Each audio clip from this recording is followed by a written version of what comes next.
যে অভ্যুত্থানের পরে এই নতুন সরকারটা যখন গঠন করলো, তারপর থেকে আমরা দেখতে পেলাম সেই অলিখিত চুক্তির কারণে যারা ওই জুলাই যোদ্ধাদের উপরে অভ্যুত্থানের সময় আক্রমণ করেছিল, যারা আমাদের শহীদ ভাইদের হত্যার জন্য দায়ী, তাদের অনেক দাগী আসামিরা এখন জামিন পেয়ে যাচ্ছে। আমাদের আহত যোদ্ধাদের উপরে ঢাকা শহর থেকে শুরু করে বিভিন্ন জায়গায় যারা হুমকি দিয়েছিল, আক্রমণ করেছিল, লাঠি দিয়ে পিটিয়েছিল, তারা এখন আবার ওই একই জায়গায় বুক ফুলিয়ে বেড়াচ্ছে এবং আমার আহত যোদ্ধা আর শহীদ পরিবারদেরকে বলছে যে তোদের সময় শেষ হয়ে এসেছে, আমরা ফিরে এসেছি, দেখব তোরা কি করতে পারিস। এইরকম হুমকির মধ্য দিয়ে আমার শহীদ পরিবাররা যাচ্ছে, আমার জুলাই যোদ্ধারা যাচ্ছে।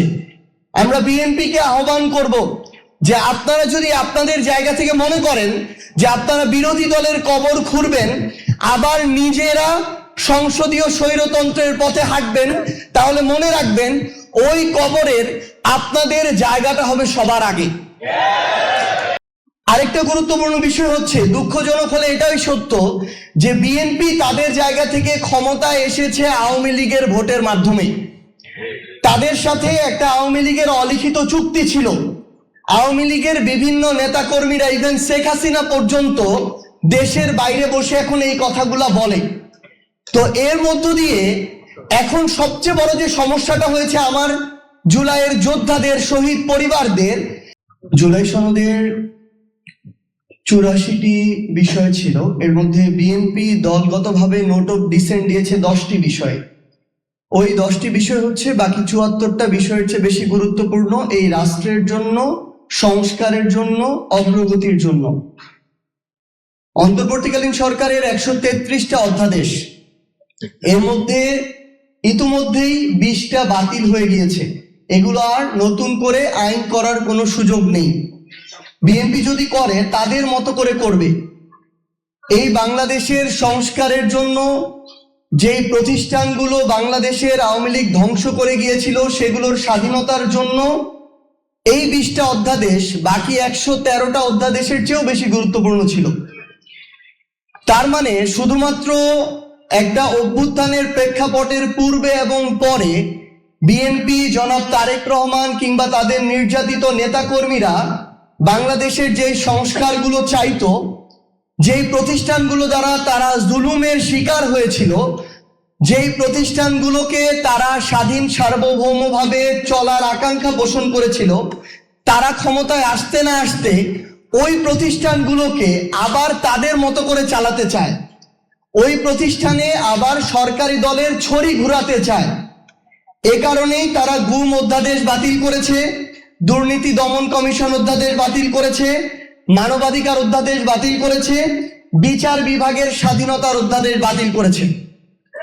এবং শহীদ পরিবার এবং আহত যোদ্ধাদের সর্বশেষ একটা কথাই বলবো যে আপনারা দয়া করে কোনো কিছুর বিনিময়ে, কোনো কিছুর বিভিন্ন ধরনের তারা তাদের জায়গা থেকে আমরা দেখাচ্ছি, আপনাদেরকে আশা দেখাচ্ছে, লোভ দেখাচ্ছে, দয়া করে এগুলোর বিনিময়ে বিভাজিত হয়ে সামগ্রিকভাবে আপনাদের যে আকাঙ্ক্ষাটা, এটাকে ক্ষতিগ্রস্ত করবেন না।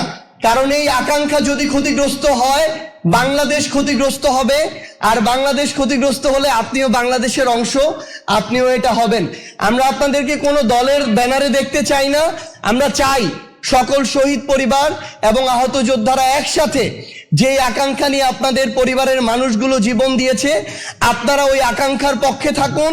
যদি আমরা এর পক্ষে কথা বলি তাহলে আমাদের পক্ষে কথা বলতে পারেন, যদি আমরা বিপক্ষে কথা বলি তাহলে প্রয়োজনে আমাদের বিপক্ষে কথা বলবেন। সবাই ভালো থাকবেন, দোয়া করবেন। আসসালামু আলাইকুম ওয়া রাহমাতুল্লাহ। জুলাই যোদ্ধারা, শহীদ পরিবারের সম্মানিত সদস্যরাও কথা বলেছেন।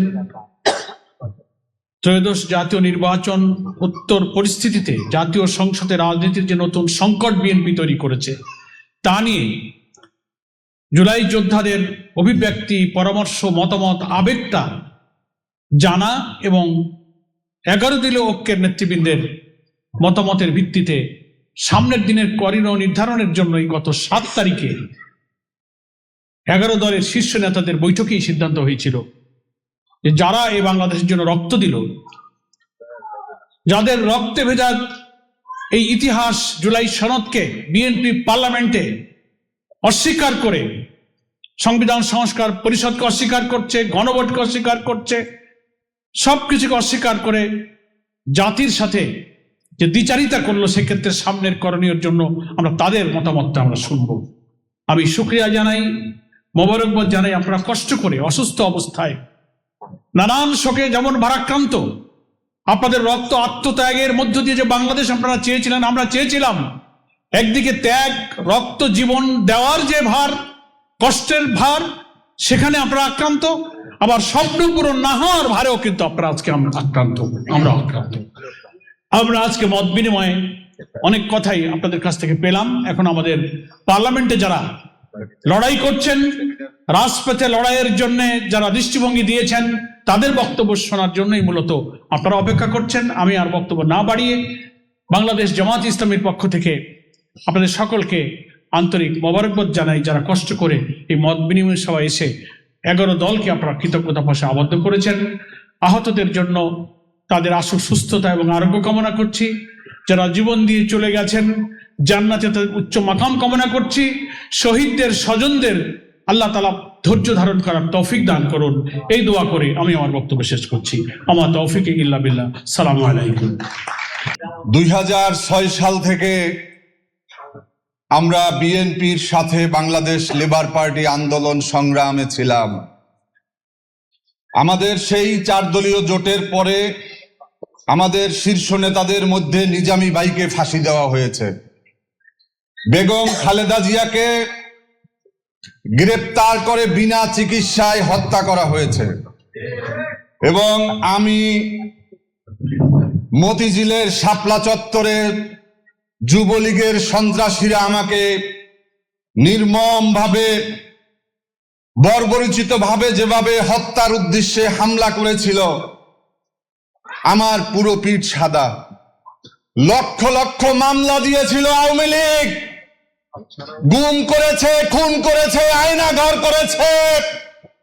তারপরেও আজকে বিএনপি ক্ষমতায় যাওয়ার পরে যেই চেহারা জাতির সামনে উন্মোচিত করছে, আজকে ঘৃণা লাগে, লজ্জা লাগে। এই বিএনপি সেই বিএনপি নয়। আজকে আমরা শহীদ পরিবারের বক্তব্য শুনেছি, আহত ভাই বোনদের বক্তব্য শুনেছি।